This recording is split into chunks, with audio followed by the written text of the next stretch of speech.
Welcome to 4E TV. I'm so glad you chose to join us today, and I promise you today's program is going to bless you. So grab yourself a cup of coffee or your favorite healthy drink and sit back and relax, because today is going to be a very special day. Before we begin, to kind of set the tone, it is always important to highlight what we're about here at 4E. We believe there are four elements of health: that physical, emotional, intellectual, and spiritual. We also believe that by giving daily attention to each area, we can develop our wellness to the point of completeness. And we don't want to be incomplete. It's much like this big wheel. If we take a spoke or two out, it will turn for a while, but eventually it will become dysfunctional, and the wheel will begin to deteriorating to the point where it won't function the way it's supposed to function anymore. So we believe in total wellness, and the goal and the drive of 4E is to obviously promote spiritual growth, but in that endeavor, we want to actually build up these other three areas: the emotional, the physical, and the intellectual, to the point of having that ultimate destination of complete and total spiritual growth. Well, today I thought it would be kind of appropriate to start off with a passage of Scripture that we're all quite familiar with, probably. It's a story that we've heard in the Bible, and we hear it in the context of a parable. Now, a parable is a story that Jesus used. It's in red, as you'll see in just a moment. A parable is something where Jesus used a metaphoric type story of the day to apply to our lives, and he communicated in a way that any person could understand it. So therefore, a parable today is just as applicable as it was 2,000 years ago, and it'll be just as applicable 2,000 years from now. So I've got my Bible, and I want you to just kind of sit back and listen. If you have a Bible, and get used to turning to the passage I'm going to describe in just a moment. Or if you have your iPad or iPhone, get to know your way around the Word of God, because it's kind of like a road map or even travels through life. If you've been there before, it become familiar to you. And certainly I want you to know that everything that is said, even from a standpoint of an evangelist or a preacher, anybody that's teaching, check it out for yourself. Don't believe something that I say just because I say it, just because I'm a preacher. Absolutely check it out for yourself, and check out those scriptures and test them. Know where to find it, know why you believe what you believe. Very, very important. So as we begin, I got my Bible here, and I'm going to open it up to the book of Luke. It's one of the Gospels, and it's found in chapter 15, and it's a passage of Scripture talking about the prodigal son. And I'll begin reading in Luke chapter 15, verse 11. I'm just going to read about 7 or 8 verses here to kind of set the tone for what we're going to talk about today. And Jesus continued, "There was a man who had 2 sons. The younger one said to his father, 'Give me my share of the estate.' So he divided his property between them." Now, in those days, it was important this man had 2 sons. Traditionally and culturally, the father was to give the oldest son 2/3 of the estate. He got a greater share. The younger son got the remaining 1/3, obviously. So this young son went to his father and said, "I want my share now." So think of those terms. He wants it right now. Now, how many of us have been in those situations where we wanted something right now? He wanted early. He didn't want to wait. So we continue. Verse 13. "Not long after that, the younger son got together all he had, set off for a distant country, and there squandered his wealth in wild living. After he had spent everything, there was a severe famine in the whole country, and he began to be in need. So he went and hired himself out to a citizen of that country, who sent him to his fields to feed pigs. He longed to fill his stomach with the pods that the pigs were eating, but no one gave him anything. When he came to his senses, he said, 'How many of my father's men have food to spare, and here I am starving to death?'" There's 3 things I want to point out today very, very quickly as we set the tone for the program today, and before I introduce my guest. The first one is this: God will give you your way if you want it. I can imagine this son absolutely sitting with his father and asking over and over again repeatedly, and just like us as adults, sometimes we're just big kids and we throw temper tantrums as well. We want things our way right now. We don't get our way, we throw a tantrum, even though we're not, hopefully not, falling on the ground and screaming. We also realize that we kind of push things. We become selfish and self-centered. So this young man wanted his way. So if you push God enough, wanting your way and not listening to him, I'll tell you what, this scripture tells us a powerful story. He will give you your way if you want. Even if it's not time, if you want it bad enough, He'll let you have it. The second thing that I want to point out here is, after the young son got this property early, he was arrogant, he was selfish, he wanted things his way right now. We've all been there. Not long after that, and I want to say those words again, and not long after that, it doesn't take long. The second thing I want you to catch is, if you do things that are not God's way and not God's timing, He'll give them to you. It won't be long before you'll get out from underneath His protection. You'll begin to have problems. See, under God's protection doesn't mean we don't have problems. It means that He is with us. He's going to protect us through those problems. And even though we might go through hell, we don't stay there. But sometimes when we get out from underneath the protection, we put ourselves in a place of our own prison.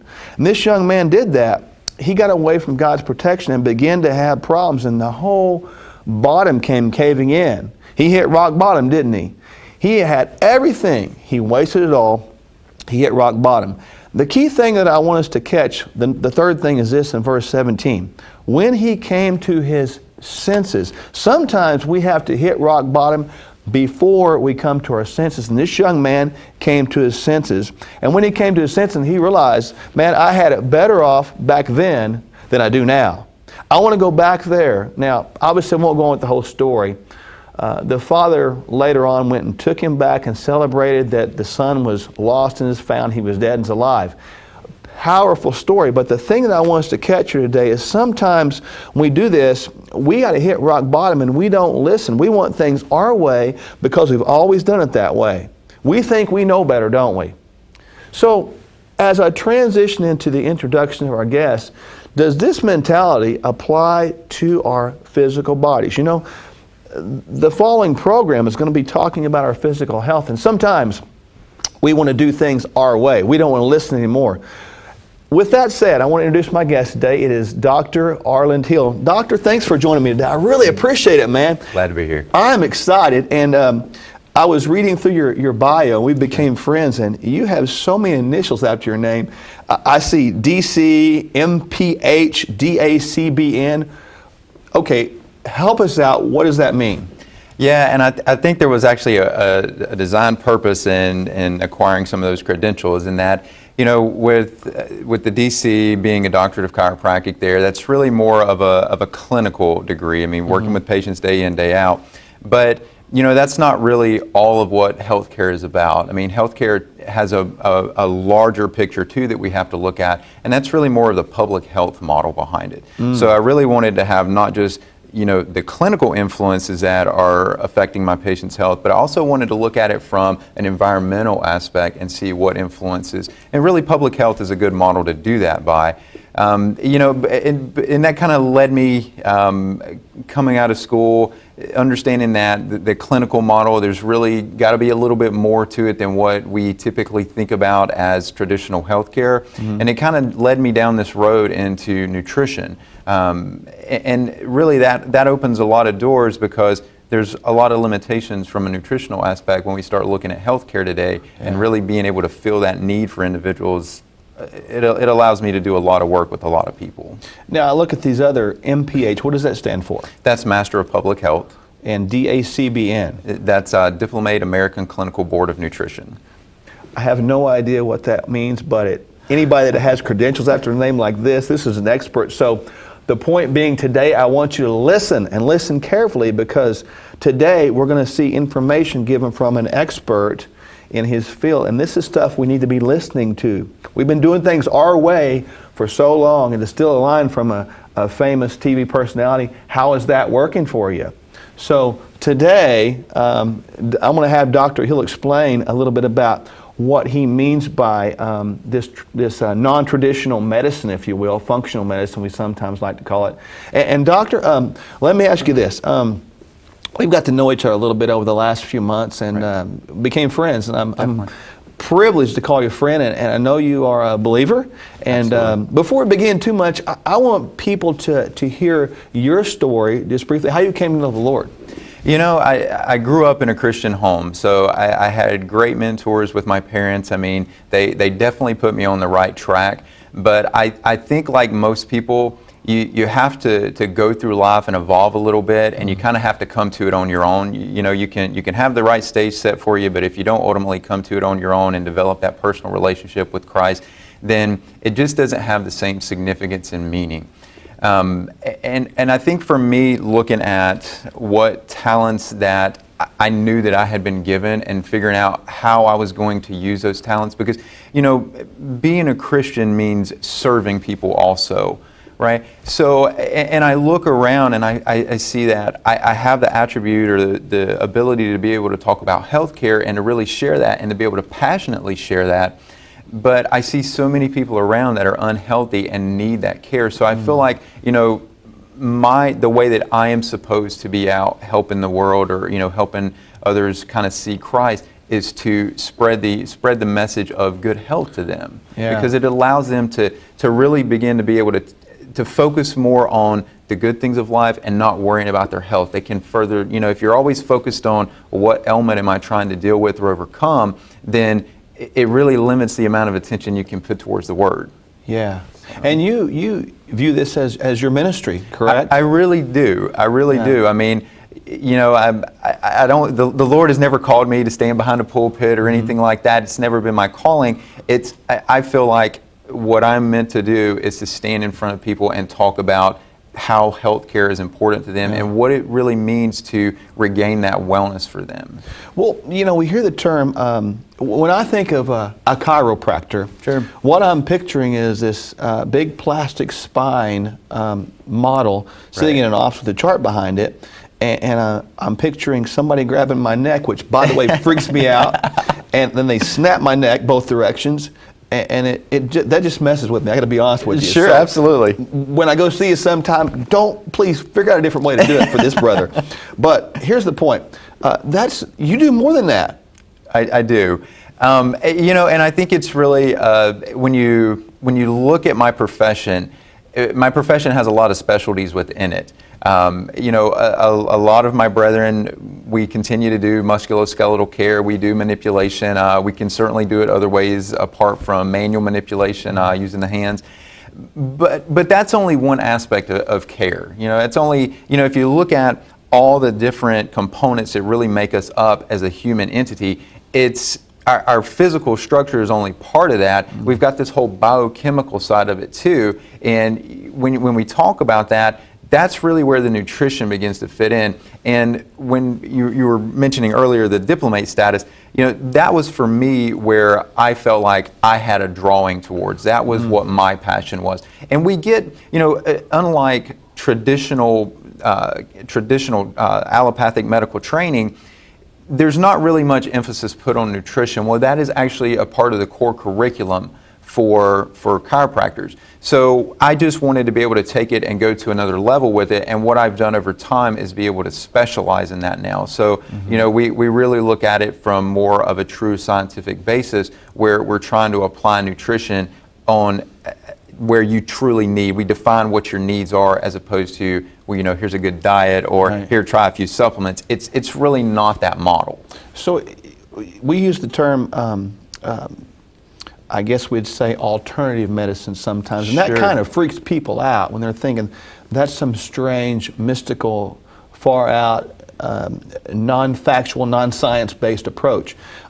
Explain that, and also use the term a second ago that I hear a lot is allopathic medicine. What does that mean? And then how does the term alternative health care, what actually is that? Right. So it's probably easiest to start with allopathic medicine. And really what that is, we can liken that to just what we think about as our traditional healthcare system. The traditional medical model, that is allopathic medicine.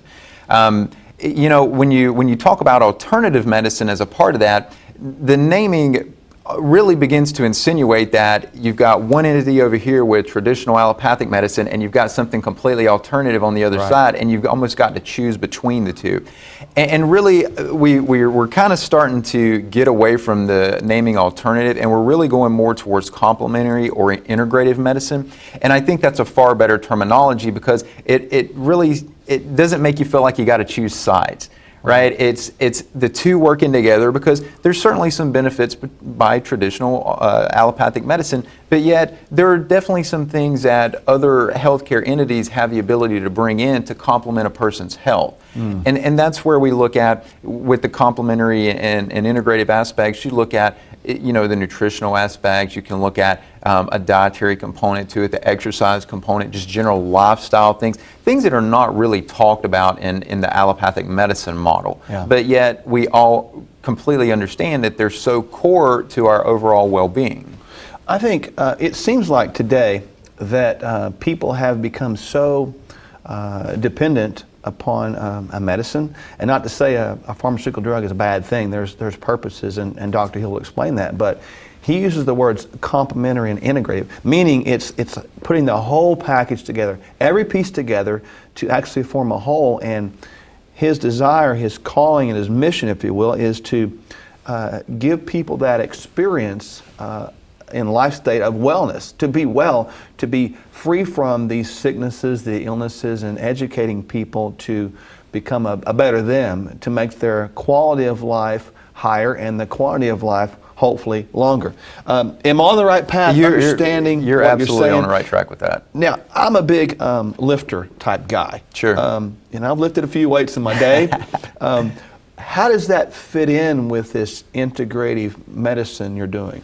You know, the thing when you ask me that always comes to mind, and just to kind of, again, you know, show you where allopathic medicine and complementary and integrative medicine have the ability to mesh.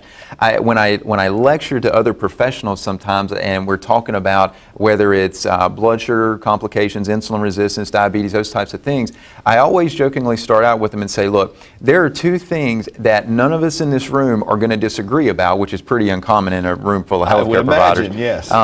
But it's that when it comes to supporting a diabetic patient, diet and exercise are core. You can't get away from those two things. Now, we may disagree on how to implement those things, but we know diet and exercise are essential.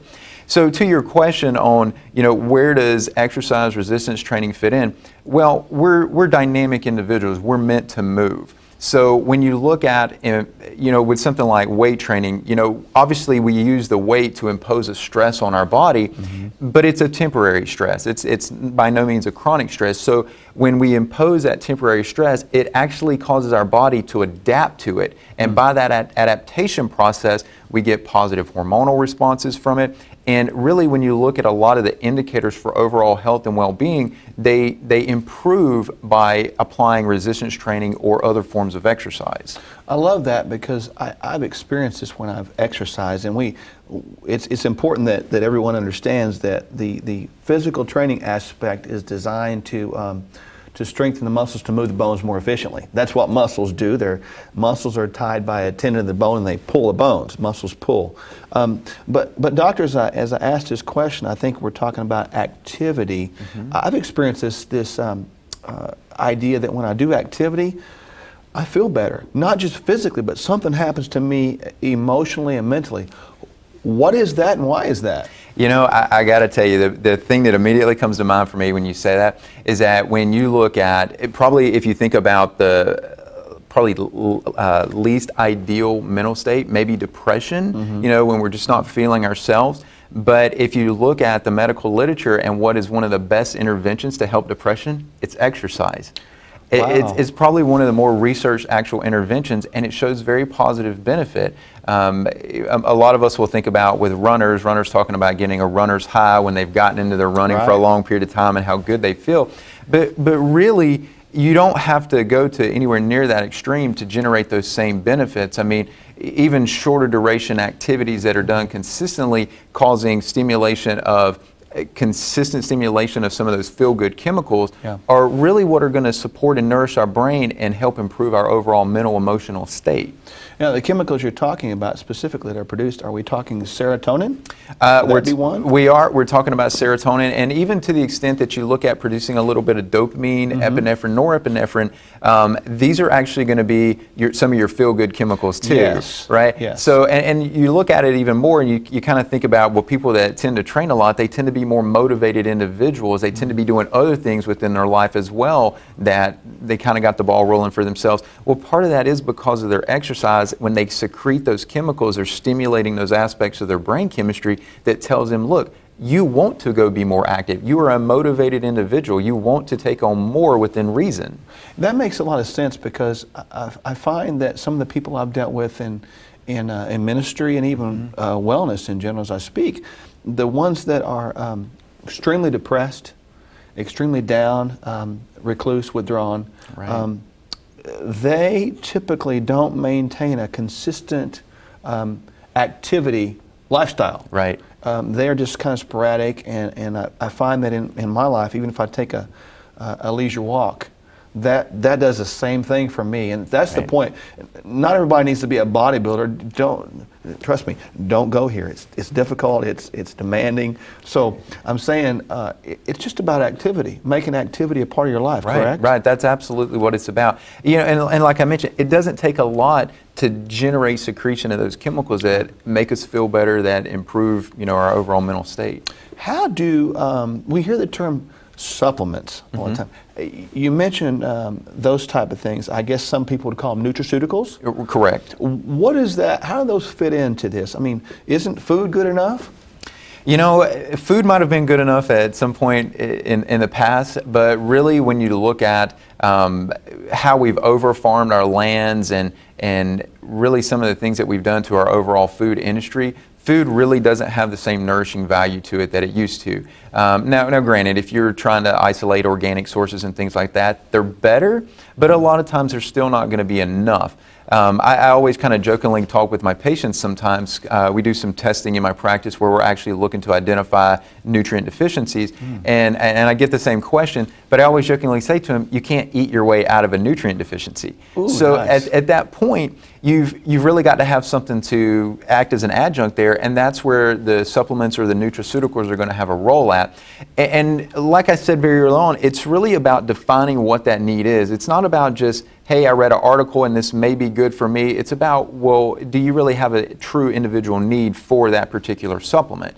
So when we find that, we put that nutraceutical back into that individual's treatment protocol. And the real reason behind doing that is that what you're trying to do with that nutraceutical is you're trying to replete the individual's biochemistry. So all these different metabolic pathways that are responsible for how we feel and how we function, you're really plugging all those back in and allowing them to move forward like they're supposed to without having hindrances in them. So I guess what we're saying here is that, or what Dr. Hill is saying, is that vitamins and minerals, they are plugged into the metabolic pathway, the way our body's systems work to heal, recover, defend, rebuild, all those things. We put these little vitamins and minerals in there to make them not short-circuited. Where a wire would be coming down if it was like cut off in the middle. Am I on the right track with what you're saying? You're absolutely on the right track, and I think one of the best analogies I can give you on this, you know, if you take your car and you went and pulled all the spark plugs out of your car, and then you go try to turn the key, nothing's going to happen. True. Right?